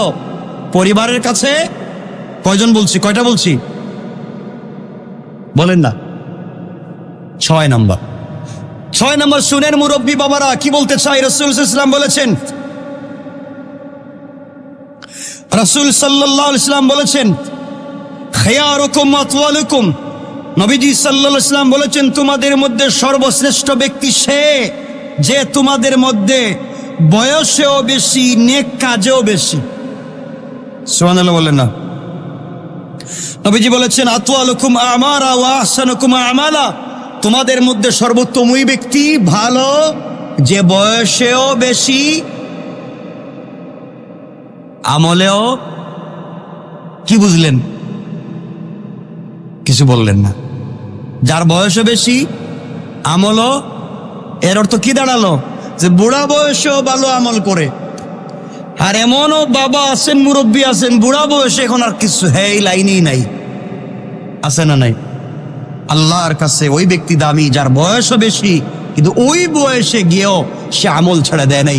হাদিসে কুদসিতে আল্লাহ বলেছেন, আমার বান্দা যখন বৃদ্ধ বয়সে এসে পড়েছে, আগের মতো তাহাজ্জুদ পড়তে পারে না, আগের মতো রোজা রাখতে পারে না, নামাজের সময় ফেল করে তাকিয়ে তাকে মসজিদে যেতে পারে না, আমার বান্দার দিলে বড় কষ্ট, আগের মতো আর হাঁটতে পারে না, আমার বান্দা যখন পারে না, আমি আল্লাহ তার জন্য রয়্যালিটি করে দেই, জোয়ান বয়সে যত আমল করেছে সবগুলোর সওয়াব তার বৃদ্ধ বয়সের আমল নামায় লিখে দেয়। সুবহান আল্লাহ বুঝাতে চাইলেন ওই ব্যক্তির কথা। এজন্য জওয়ান ভাই যারা আছেন আমার মতো, আমার জন্য একটু দোয়া করেন, আল্লাহ যেন আমারও সুস্থ রাখে, আমি দোয়া করি আপনাদেরও সুস্থ রাখুক, আমরা বেশি বেশি করে যেন আমল করতে পারি। কারণ এই বয়সে যা করবেন, আমরা যা করব বৃদ্ধ বয়সে যদি করতে নাও পারি, আল্লাহ তাআলা ওই জওয়ান বয়সের আমলগুলাকে বৃদ্ধ বয়সে চালায়া দিবেন। সুবহানাল্লাহ বললেন না? তাহলে অর্থ দাঁড়ালো, জোয়ান বয়সে যত ভালো কাজ করবেন বুড়া বয়সে রয়্যালিটি পাবেন। এর অর্থ কি দাঁড়ালো? জোয়ান বয়সে যত খারাপ কাজ করবেন বুড়া বয়সে এগুলার গুনার হবে না। হ্যাঁ, অর্থ দাঁড়ালো আমরা যা করবো ওগুলা বাদ দিয়ে দিব। তওবা করবো কার কাছে? আস্তে আস্তে বলেন কেন? কয়টা বলছি? 7 নাম্বার। রাসূল সাল্লাল্লাহু আলাইহি ওয়াসাল্লাম বলেছেন, খায়রুন নাসে আনফাউহুমুন নাস। নবীজি বলেছেন, সহিহুল জামের হাদিস 3289 নম্বর হাদিস, নবীজি সাল্লাল্লাহু আলাইহি ওয়াসাল্লাম বলেছেন, সর্বশ্রেষ্ঠ মানুষ সেই ব্যক্তি যে মানুষের জন্য সবচেয়ে বেশি উপকারী, যে সব সময় মানুষের উপকার করে। কি করে? সবাই বলেন না, সব সময় মানুষের উপকার করে। আল্লাহ বলেন সে সবচেয়ে ভালো মানুষ, মানুষের উপকার করে। কি করে? মানুষের উপকার করে। পয়সা দিয়ে পারলে উপকার করলো, নিজের জান দিয়ে পারলে উপকার করলো, একজনকে কথা বলে উপকার করে দিল, আছে না নাই? কথা বলে উপকার করে দেওয়া, ভালো পরামর্শ দিয়ে উপকার করা। এখন কারো কাছে পরামর্শের জন্য যাবেন, মনে করেন হে কি পরামর্শ দিবে, মানে এমন পরামর্শ দিবে আগামী 50 বছর জন্য আপনার না খাড়াইতে পারেন। কথা বলেন না কেন? এ হলো পাবলিকের বর্তমান পরামর্শ। এমন পরামর্শ দেয় আপনার একবারে মাইরা ফেলাইব, শেষ। এজন্য ভালো মানুষের সংস্পর্শে যেতে হবে, ভালো পরামর্শ নিতে হবে। কয়টা বললাম? 8 নম্বর। নবী সাল্লাল্লাহু আলাইহি ওয়াসাল্লাম বলেছেন, নবীজি সাল্লাল্লাহু আলাইহি ওয়াসাল্লাম বলেছেন, শ্রেষ্ঠ মানুষ হলো সে যার অন্তর পরিচ্ছন্ন এবং মুখ সত্যবাদী।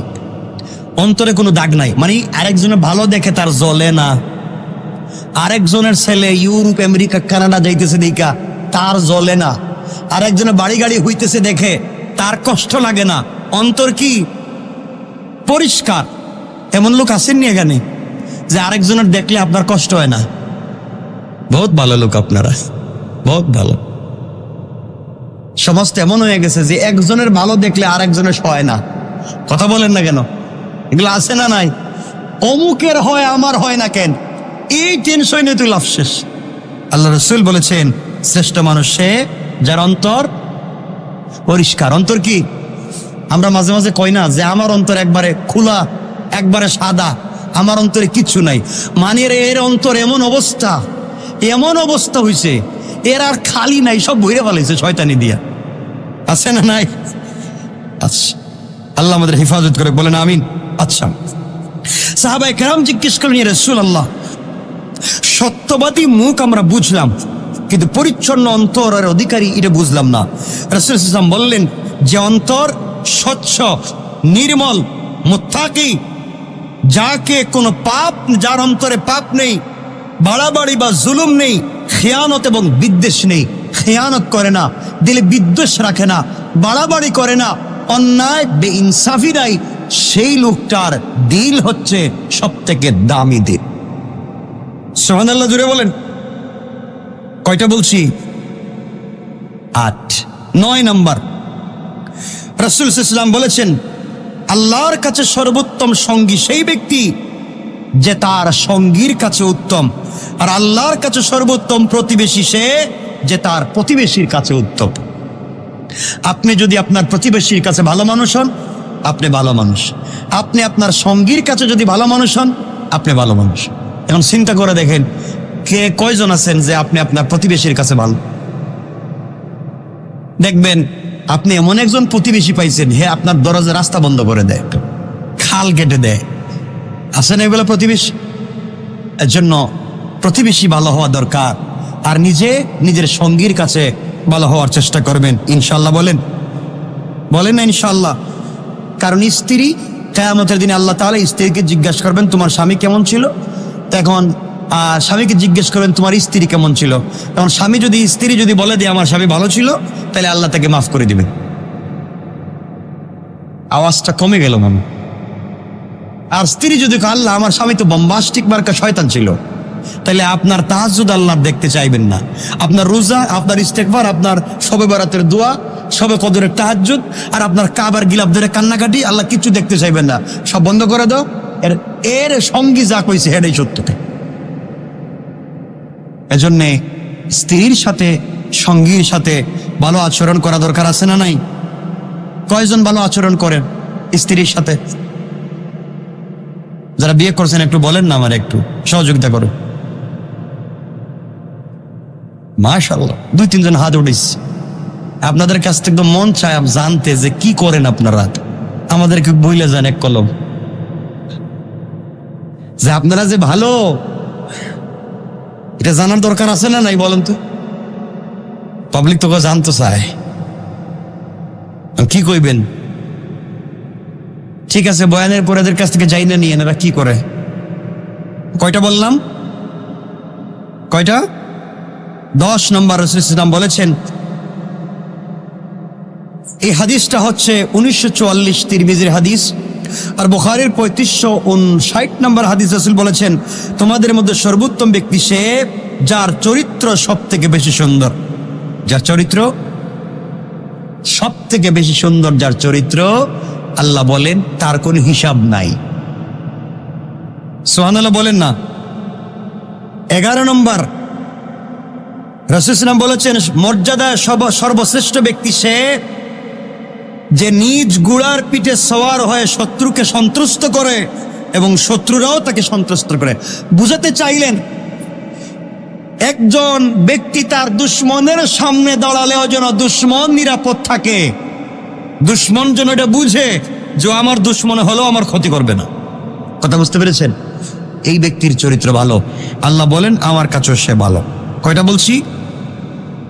12 নম্বর রাসূল সাল্লাল্লাহু আলাইহি ওয়াসাল্লাম বলেছেন, ওই মুমিন সর্বশ্রেষ্ঠ যে আল্লাহর পথে নিজের জান এবং মাল দিয়ে লড়াই করে, যুদ্ধ করে, সে আল্লাহর কাছে সর্বশ্রেষ্ঠ। পড়েন না সুবহানাল্লাহ। কয়টা বলেছি? 12টা। এই 12টার সাথে অনেকগুলা কথা আরো আছে, সেগুলা বলতে বলতে তো অনেক সময় চলে যাবে, আর লম্বা করতে চাই না। আমি শেষ কথা যেটা বলতে চাই, আমরা কি পারবো না এগুলা আমল করতে ইনশাআল্লাহ? এই জন্য আমার মুসলমান বন্দেগান কথাগুলা দিল দিয়ে শোনেন। আল্লাহ রাব্বুল ইজ্জতুল জালাল বুঝাতে চাইলেন, বান্দা আমার, দুনিয়ার জমিনে চলার পথে আমানত রক্ষা করো, ইহসান, ইনসাফ, আমানতদারি রক্ষা করে দুনিয়ার জমিনে যদি চলতে পারো, আর বান্দা নিজের চরিত্র ঠিক রাখতে যদি পারো, ইন্তেকাল করতে দেরি হবে, আমি আল্লাহর কুদরতের হাত ধরে জান্নাতে যেতে দেরি হবে না। আমরা জান্নাতে যেতে চাই কি চাই না? আমরা রাসূলকে স্বপ্নে দেখতে চাই কি চাই না? আমরা রাসূলের নিজ হাতে হাউজে কাউসার চাই কি চাই না? আমরা জান্নাতে রাসূলের প্রতিবেশী হতে চাই কি চাই না? আল্লাহর কাছে আমরা বলবো, আল্লাহ তাআলা, দুনিয়ার জমিনে যা করেছি, অন্যায় করেছি, আমাদেরকে মাফ করে রাসূলের প্রতিবেশী হিসাবে কবুল করে না। জোরে বলেন আমিন। কথা আর লম্বা করতে চাই না। আপনারা আমার জন্য দোয়া করবেন, আমি আপনাদের জন্য দোয়া করব। আল্লাহ যেন আমাদের সবাইকে ভালো রাখেন। আমার কিছু তাকাজা আছে, জরুরত আছে, আপনারা দোয়া করবেন আল্লাহ যেন পুরা করে দেয়, দ্বীনের স্বার্থে যেন পুরা করে দেয়। আপনারা আসবেন সব সময়, আসবেন না? সব সময় আসবেন, বেশি বেশি করে আসবেন, তাফসীর শুনবেন। আমার মনে পড়ে, আমি দীর্ঘ 8 বছর প্রায় অনেক তাফসীর আপনাদেরকে শুনিয়েছি, তাফসীরে অনেক ভুল ভ্রান্তি হয়ে থাকতে পারে, অনেক অসংলগ্ন কথা ও সৌজন্যমূলক শব্দ চয়ন হয়েছে, আপনাদের সাথে খারাপ ব্যবহারও হয়ে থাকতে পারে। এজন্য আপনারা আমাকে ক্ষমা করে দিবেন না? এখানে কি কেউ আছেন একটু কি বলবেন যে আমার ব্যবহারে কষ্ট পেয়েছেন, আমার আচরণে কষ্ট পেয়েছেন, আমার কথাবার্তায় কষ্ট পেয়েছেন? কষ্ট পেয়ে থাকলে আমাকে ক্ষমা করে দিবেন। আপনাদের সাথে কাটানো সময় আল্লাহ পাক যেন আমাকে সব সময় সাথে রাখবার সুযোগ করে দেয়। আপনারা ভালো থাকবেন, সব সময় কোরআন তাফসীর শুনতে আসবেন, আর আমার জন্য দোয়া করবেন। আমিও আপনাদের জন্য দোয়া করব। বেঁচে থাকলে আল্লাহ পাক যদি সুযোগ করে দেয়, যদি বেঁচে থাকি আবার দেখা হবে, আমি আপনাদের জন্য দোয়া করব, আপনারা আমার জন্য দোয়া করবেন। বলতে একটু ক্ষমা করে দিবেন। আমরা একসাথে চলতে চাই দুনিয়া এবং জান্নাত পর্যন্ত। বাকি আপনারা তাফসীরে আসবেন এবং জুমায়ও আসবেন। এতটুকুন মনে থাকবে, ইনশাআল্লাহ আমাকে ক্ষমা করে দিবেন। আমাদের তাফসীর আমার মনে যতটুকুন পড়ে, যেখানে থেমে গিয়েছে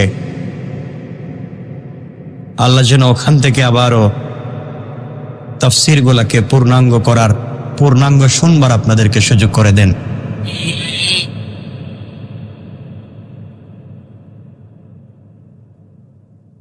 এতটুকুনি, আর বেশি কিছু বলতে চাই না।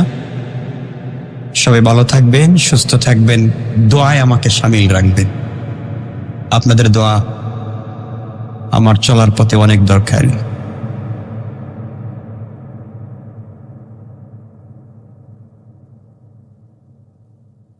আল্লাহুম্মা আমিন। ربنا ظلمنا أنفسنا وإن لم تغفر لنا وترحمنا لنكونن من الخاسرين. ربنا آتنا في الدنيا حسنة وفي الآخرة حسنة وقنا عذاب النار وادخلنا الجنة مع المتقين والأبرار. اللهم اغفر لنا ولوالدينا رب ارحمهما كما ربياني صغيرا رب ارحمهما كما ربياني صغيرا رب ارحمهما كما ربياني صغيرا. আয় আল্লাহ তাআলা, জীবনের সবগুলো গুনার বোঝা মাথায় নিয়া লজ্জিত হয়ে, অপমানিত হয়ে, অপদস্থ হয়ে তুমি মুনিবের দরবারে তোমার মায়ার গোলামদেরকে নিয়ে হাত উঠাইছো। জানি তুমি আমার গুনার দিকে তাকাইলে মাফ দিবা না। আয় আল্লাহ, এতগুলা ভালো মানুষ নিয়ে হাত উঠাইছি মুনিব। আয় আল্লাহ, আমাকে গুনাহগার মনে করে এতগুলা মানুষ দোয়াকে ফিরাইয়া দে। আয় আল্লাহ, এই মানুষগুলার ওসিলায় তুমি আমাকে মাফ করে দাও, সবাইকে মাফ করে দাও, আমাদের সবার জিন্দেগির গুনাহগুলাকে মাফ করে দাও। আমনি চক্ষু বন্ধ করলে জীবনের কত অপরাধ আর অন্যায়ের কথা মনে হয়ে যায়। দুনিয়ার সাধারণ আগুন সহ্য হয় না, কেমন করে জাহান্নামের আগুন দিয়ে তুমি জ্বালাই। আয় আল্লাহ, তোমার হাতে তো সুন্দর করে বানাইয়া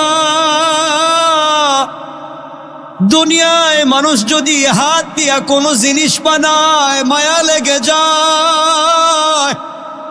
দুনিয়ায় যদি একটা মুরগ লালন পালন করে, একটা গরু লালন পালন করে, কুরবানির সময় বিক্রি করতে কান্না চলে আসে। আল্লাহ, এতদিন দুনিয়ার জমিনে খাওয়াইয়া বড় করাইয়া কিয়ামতের দিনে কেমনে হাতে পায়ে বেড়ি লাগাইয়া জাহান্নামের আগুন দিয়ে কেমনে জ্বালাইবারে মুনি। আয় আল্লাহ, তোমার পায়ে ধরি মাফ করে দাও। জানি না এভাবে বসার আর সুযোগ হবে কিনা।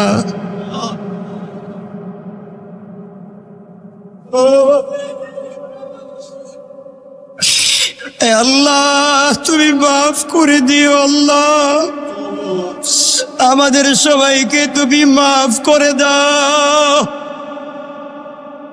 আয় আল্লাহ, অন্যায় করেছি, অপরাধ করেছি, যত কিছুই করি তোমার গোলাম। তুমি তাড়াইয়া দিলে কোথায় যাব, আর যে যাওয়ার জায়গা নাই। ইয়া আল্লাহ, আমাদের নাম ধরে ধরে মাফির ঘোষণা দিয়ে দাও। আয় আল্লাহ তাআলা, আমাদের অন্তরে যত জায়েজ মাকাসিদ আছে পুরা করে দাও।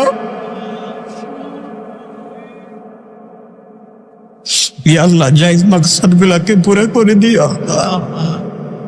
আসমানি জমিনি মুসিবত থেকে বাঁচাইয়া দিও। মানুষ শয়তান জিন শয়তানের তামাম ওয়াসওয়াসা খারাপি থেকে বাঁচাইয়া দিও। আয় আল্লাহ, আজকে রাত্রে হাত উঠাইয়া কলিজার টুকরা দরদি বাবার কথা বারবার পড়ে হয়ে যাক। যেই বাবা সারাদিন কষ্ট করে মাথার ঘাম পায়ে ফেলে, সারাদিন কাজ করে ঘরে ফিরে নিজে না খাইয়া আমাদের খাওয়াইছে। আয় আল্লাহ, কতদিন গিয়েছে বাবা নতুন জামা পরে নাই, নতুন এক জোড়া জুতা পরে নাই, সব আমাদের জন্য করে দিয়া সেই বাবা যাদের কবরে চলে গিয়েছেন মুনি। কত বাবার কবর ভেঙ্গে গিয়েছে, আমাদের বাপজানের কবরটাকে জান্নাতের টুকরা বানাইয়া দাও। আল্লাহ, কিয়ামতের দিনে সবাই যখন রব্বি নফসি রব্বি নফসি বলে পাগলের মতো দৌড়াবে, ওই সময় যেন আমরা আমাদের দরদি বাবাকে না হারাইয়া যাই। আয় আল্লাহ তাআলা, আমাদের যাদের বাবা বেঁচে আছেন হায়াত বাড়াইয়া দাও, সুস্থ রাখো।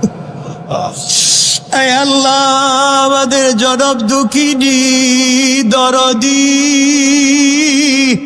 মা যাদের নাই, একটা অক্ষর মা যেন সারা পৃথিবীর মধু ঢেলে দিয়েছ। এই মা 10 মাস 10 দিন পেটে রাখছে, সন্তান হাঁটু দিয়া পা দিয়া আঘাত করছে, মা রাত্রবেলা বিছানায় পিঠ লাগাইয়া ঘুমায় নাই। আল্লাহ, সারা রাত মা দাঁড়াইয়া দাঁড়াইয়া কাটাইয়া দিয়েছে। সন্তান পেটে আসার কারণে মায়ের মুখে রুচি নষ্ট হয়ে গেছে, হাত পা ফুলে গিয়েছে। ডেলিভারির সময় মাকে যখন অপারেশন থিয়েটারে হসপিটালে ওটিতে নিয়ে যায়, মা ছোট ছোট বাচ্চার গলা চড়াইয়া কান্না করে বলে, বাবারে কপাল যদি ভালো হয় মায়ের মুখ দেখবে, কপাল যদি ভালো না হয় জনমের মতো মারে বিদায় দিয়া দে। সন্তান মাকে জড়াইয়া কান্না করে ডাক দিয়ে বলে, আম্মা তুমি না থাকলে কে আমাকে গোসল করাবে, কার গলা জড়াইয়া রাত্রে ঘুমাবো। কে আমাকে আদর করে নিজের হাতে খাওয়াইয়া দিবে? সেই মা যখন ওটিতে চলে যায়, লেবার রুমে চলে যায়, ডাক্তার ডাক দিয়া বলেছে হয়তো রোগীকে বাঁচানো যাবে না, ওই বাচ্চারে। মা ডাক দিয়া বলেছে, ও ডাক্তার, আমি তো দুনিয়ায় অনেকদিন বাঁচলাম, আমাকে মেরে ফেলো, আমার বাচ্চাটারে দুনিয়ার আলো বাতাস দেখার ব্যবস্থা করে দাও। আল্লাহ তাআলা ডেলিভারির সময় রক্তাক্ত হইয়া অজ্ঞান হইয়া মা যখন পড়ে আছে, আমাদেরকে ডাক্তার খুলে নিয়ে মায়ের চেহারার সামনে ধরে বলছে, দেখ তোর কি হয়েছে। মা কষ্ট করে চক্ষু খুলে 10 মাস 10 দিন পেটে ধরার কষ্ট আর ডেলিভারির কষ্ট ভুলে গিয়া বুকের সঙ্গে জড়াইয়া বলছে, আল্লাহ আবার হায়াত নিয়া হলেও আমার বাচ্চাটারে বড় করে দাও। আয় আল্লাহ, 2-2.5 বছর বুকে দুধ পান করাইয়া যেই মা আমাদেরকে মানুষ করছে, কত রাত্র মায়ের কোলে প্রস্রাব করেছি, বিছানায় প্রস্রাব করছি। মা সারা রাত আমাদের প্রস্রাবের উপরে শুয়া আমাদেরকে বুকের উপরে রাইকা মানুষ করছে। এই মা আমাদের যাদের নাই, মায়ের কবরটাকে জান্নাত বানাইয়া দাও। আমাদের যাদের মা বেঁচে আছেন হায়াত বাড়াইয়া দাও। ইয়া আল্লাহ, আমার মত অসুস্থ, তোমার কুদরত থেকে শিফা দিয়া দাও। ইয়া আল্লাহ, আমাদের বাচ্চাদেরকে আলিম বানাও, হাফেজ বানাও। আল্লাহ, বাচ্চাদেরকে আলিম বানাইও, হাফেজ বানাইও। ইয়া আল্লাহ, এদেরকে দুনিয়াদার বানাইও না আল্লাহ। ইয়া আল্লাহ, এদেরকে দুনিয়াদার বানাইও না আল্লাহ। অমনিব আমাদের কান্নার আওয়াজ মদিনায় পৌঁছাইয়া দাও। সোনার মদিনা রসুলকে বারবার স্বপ্নে দেখার তৌফিক দিয়ে দাও। ইয়া আল্লাহ, আমারও তো জায়েজ মাকসাদ আছে, আর অনেকের মাকসাদ আছে। আয় আল্লাহ, দ্বীনের খাতিরে কবুল করে নিও। ইয়া আল্লাহ, ফিতনা ফাসাদ মুক্ত রেখে কবুল করে নিও আল্লাহ। আয় আল্লাহ, দীর্ঘদিনের ভালোবাসার এতগুলা মানুষকে তোমার হাওয়ালা করে দিলাম আল্লাহ। এই মানুষগুলাকে দুনিয়ার জমিনে আমানের সাথে রাখো আল্লাহ। আমাদের সবার নামটা জান্নাতুল ফিরদাউসের লিস্টে উঠাইয়া দিও আল্লাহ। ইয়া আল্লাহ, আমাদের সবাইকে কবুল করে নাও, আমাদের দোয়াকে কবুল করে নাও। আসমানি জমিনি মুসিবত থেকে বাঁচাইয়া দিও, মানুষ শয়তান জিন শয়তান থেকে বাঁচাইয়া দিও। ইয়া আল্লাহ, দ্বীনের তামান্নাকে পুরা করে দিও, ফিতনা মুক্ত রেখে, ঝামেলা মুক্ত রেখে আসান করে দিও। ইয়া আল্লাহ, তুমি ছাড়া বলবার জায়গা নাই। জানি সারাদিন মুয়াজ্জিনেরা ডাক দিয়া আমাদেরকে বলে মসজিদে আসো, আর তোমার হাবিব বলছেন রাত্র হলে তুমি ডাকো। সারাদিন 5 বার মুয়াজ্জিনেরা বলে আল্লাহ ডাকে আসো, আর তোমার হাবিব বলছে রাত্র হলে তুমি বলো আমি বান্দারে নিজে নিজে ডাকি। আল্লাহ, আমরা তো তোমার ডাকে সাড়া দিলাম, তুমি আমাদেরকে মাফ করে দাও। ইয়া আল্লাহ, আমাদেরকে মাফ করে দাও আল্লাহ। আল্লাহ, আমাদের সবাইকে মাফ করে দাও আল্লাহ। ইয়া আল্লাহ, আমাদের সবাইকে মাফ করে দাও আল্লাহ। আল্লাহ, আমাদের দিলের জায়েজ মাকসাদকে পুরা করে দাও আল্লাহ। ইয়া আল্লাহ, সমস্ত ফিতনা মুক্ত রেখে, ঝামেলা মুক্ত করে আমাদের জায়েজ মাকসাদকে তুমি পুরা করে দাও আল্লাহ। اللهم لك الحمد كله ولك الشكر كله، نسألك الخير كله ونعوذ بك من شر كله، إنك على كل شيء قدير. وصلى الله تعالى على النبي وعلى آله وصحبه أجمعين، آمين برحمتك يا أرحم. السلام عليكم يا رب.